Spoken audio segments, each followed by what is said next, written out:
नमस्कार, मी शिल्पा आणि तुम्ही पाहत आहात प्रहार, जिथे आपण करतोय अन्यायावर, गैरप्रकारावर आणि सामाजिक अपप्रवृत्तीवर थेट वार।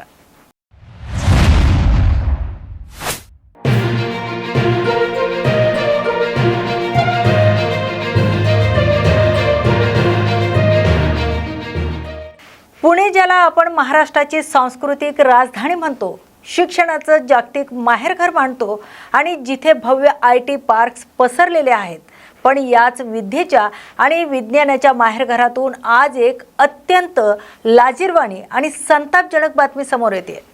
अहो, 21व्या शतकात जग डिजिटल क्रांतीच्या गप्पा मारत असताना पुण्यातील वारजे माळेवाडी परिसरातून आलेला हा एक व्हिडिओ पाहून माना शर्मेने खाली झुकतील। उमेश तांगुंदे उर्फ पप्पा महाराज, अवघा 12वी पास, दुग्ध व्यवसाय आणि रिअल इस्टेटच्या नावाखाली दुकानदारी चालवणारा हा माणूस अचानक बाबा बनतो, दरबार भरवतो आणि धक्कादायक म्हणजे सुशिक्षित तरुण, महिला आणि नागरिक याच्या पायावर दूध पाणी ओतून तेच किळसवाणी साचलेलं पाणी प्राशन करताना दिसतात। विचार करा, एवढ्या मोठ्या शिक्षणाच्या हबचा, पदव्यांचा आणि IT क्षेत्रांचा शेवटी काय उपयोग जर आपली मानसिकता आजही अशा भोंदीगिरी समोर नतमस्तक होत असेल तर हा नक्की कुठला धर्म आणि कुठलीही अंधनिष्ठा। आज प्रहारमध्ये आपण या संपूर्ण भोंदगिरीच्या खेळाचा आणि प्रशासकीय मौनाचा बोरखा फाडणार आहोत।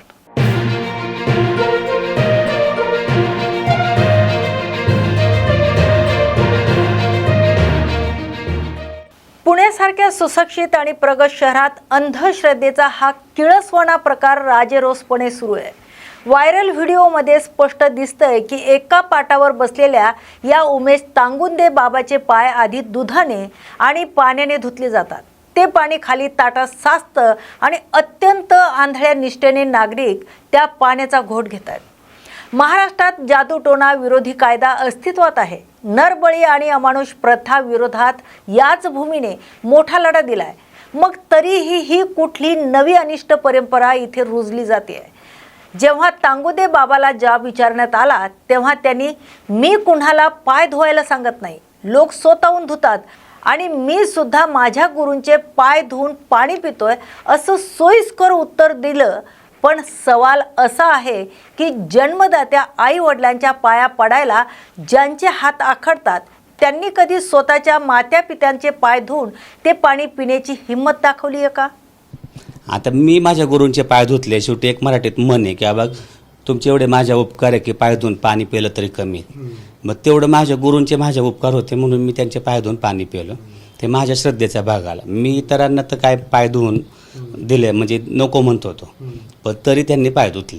बाबांचं म्हणणं आहे की ही लोकांची भावना आहे, पण बंधू आणि भगिनींनो, ही भावना निर्माण कशी केली जाते तर ती केली जाते अंगावर किलोभर सोन्याचा झगमगाट दाखवून आणि सोशल मीडियाचा प्रसिद्धीचा वापर करून।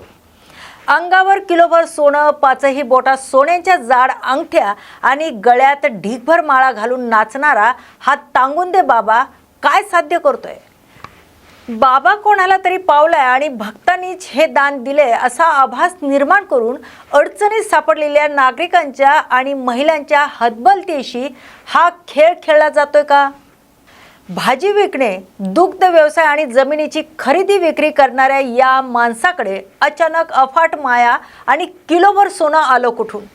स्वतःच्या मुलाच्या आणि कुटुंबाच्या अंगावर सोन्याचा सडा पडणे इतकी संपत्ती कुठल्या व्यवसायातून आली? इन्कम टॅक्स आणि अंमलबजावणी संचालनालयाने म्हणजेच EDने या अफाट संपत्तीची चौकशी कधी करावी? त्यामुळे धक्कादायक म्हणजे महिलांना मांडीवर बसून डोक्यावरून रुमाल टाकत कानात काहीतरी सांगण्याचं आणि गुप्तविधी करण्याचे प्रकार समोर येत आहेत। नाशिकचं अशोक खरातचं प्रकरण असो किंवा पुण्यातील बिबडेवाडीतील स्वप्नील लांडेवर दाखल झालेल्या पोस्कोचा गुन्हा, एक भोंदू बाबा पकडला गेला की दुसरा कसा उगवतो यांना कुणाची फूस असते आणि प्रशासनाला हे किळसवाणे प्रकार वेळेवर का दिसत नाहीत? या घटनेनंतर आता अंधश्रद्धा निर्मूलन समितीचे पुणे शाखेने वारजे पोलिसात तक्रार अर्ज दाखल केलाय। पण सवाल असा आहे की अशा डिजिटल बुवाबाजींवर आणि अंधश्रद्धा पसरवणाऱ्या व्हिडिओंवर पोलीस प्रशासन स्वतःहून सुओ मोटो कारवाई का करत नाही? अशा बाबांच्या डोक्यावर कोणत्या राजकीय नेत्यांचा वरदहस्त असतो का, ज्यामुळे पोलीसही कार्यवाही करायला धजावत नाहीत? ज्या महाराष्ट्राला पुरोगामी विचारांची मोठी परंपरा लाभली आहे, तिथे अजूनही अशा भोंदूगिरीला खतपाणी मिळणं हे सामाजिक वैचारिक दारिद्र्य आहे. पुण्यासारख्या शहरात जिथे नामांकित विद्यापीठे आहेत, तिथला समाज असा आंधळा का होतोय? या संपूर्ण प्रकरणावर सामान्य नागरिकांचं आणि प्रत्यक्षदर्शींचं काय मत आहे? पहा हे थेट प्रतिक्रिया.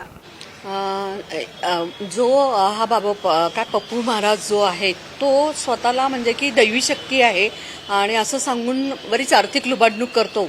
आणि त्याच्यामध्ये बघितलं तर तो जो व्हिडिओ आहे आपल्याला आपण जो दाखवला आता व्हिडिओ, तर त्या व्हिडिओमध्ये असं दिसतं की त्या बाईला त्यानं मांडीवर घेतलेलं आहे आणि तिच्या कानात मंत्र सांगतो का काय करतो ते व्यवस्थित दिसत नाहीये. खरं म्हणजे हा आक्षेपार्ह व्हिडिओ आहे त्याच्यामध्ये. आणि स्वतःमध्ये दैवी शक्ती सांगून एखाद्याची आर्थिक लुबाडणूक फसवणूक करणं हा जादूटोणा विरोधी कायद्याअंतर्गत गुन्हा आहे त्याच्यामध्ये. मला असं म्हणायचंय, जो हा व्हिडिओ असा व्हिडिओ व्हायरल करतायत, म्हणजे व्हायरल न झालेले काय गोष्टी असतील ते पण आपण विचार करायला पाहिजे की ज्या गोष्टी हा एवढ्या डेअरिंगनी व्हायरल करत आहे, तर त्याचे धाडस कितीपर्यंत गेलेलं असेल की ज्याच्यामध्ये त्याला अशी अजिबात हे वाटत नाही की आपण हे व्हायरल केल्याचे काय दुष्परिणाम होऊ शकतील. तर मला असं वाटतं की नक्कीच ह्या जिथं पडदा असतो तिथं नक्की गडबड असते, असं आमचं पहिल्यापासून म्हणणं आहे. पोलिसांनी याच्यावर सक्त कारवाई केली पाहिजे. याच्या विरुद्ध जास्तीत जास्त पुरावे गोळा केले पाहिजे. महाराज अतिशय दुटप्पी आहे. म्हणताना तो म्हणतो की मी तेलगी याच्यासारखा नाही आहे, पण की सगळ्या महिलांकडं मी चांगल्या नजरेने असं काही वाईट याने पाहत नाही, माता भगिनींसारखं. पण प्रत्यक्षात एखाद्या स्त्रीला मांडीवर घेऊन हे करणं हे कुठल्या माता भगिनीच्या ह्याच्यात बसतं. तेव्हा याच्याविरुद्ध हे सगळे पुरावे चांगले व्यवस्थित गोळा करून त्याच्याविरुद्ध स्ट्रॉंग केस केली पाहिजे आणि त्याला जास्तीत जास्त शासन झालं पाहिजे, अशी आम्ही अंधश्रद्धा निर्मूलन समितीतर्फे मागणी करतो. अध्यात्माचा आणि श्रद्धेचा मान जरूर ठेवावा, पण श्रद्धेचं रूपांतर जेव्हा अशा किळसवाण्या आणि अमानुष कृत्यांमध्ये होतं तेव्हा ती श्रद्धा राहत नाही, तर ती निव्वळ आंधळी अंधश्रद्धा ठरते. विचार करा, ज्या भूमीला छत्रपती शिवाजी महाराजांची शिवशाही, संत तुकाराम महाराजांची सडेतोड आणि पुरोगामी गाथा आणि संत गाडगेबाबांच्या हातात झाडू घेऊन केलेली वैचारिक प्रबोधन लाभलंय, जिथे महात्मा ज्योतिराव फुले आणि क्रांतिज्योती सावित्रीबाई फुले यांनी शिक्षणाची पहिली वही हातात दिली, जिथे छत्रपती राजर्षी शाहू महाराजांनी समतेची पायभरणी केली आणि भारतरत्न डॉक्टर बाबासाहेब आंबेडकरांनी शिका, संघटित व्हा आणि संघर्ष करा असा रोकडा विचार दिला.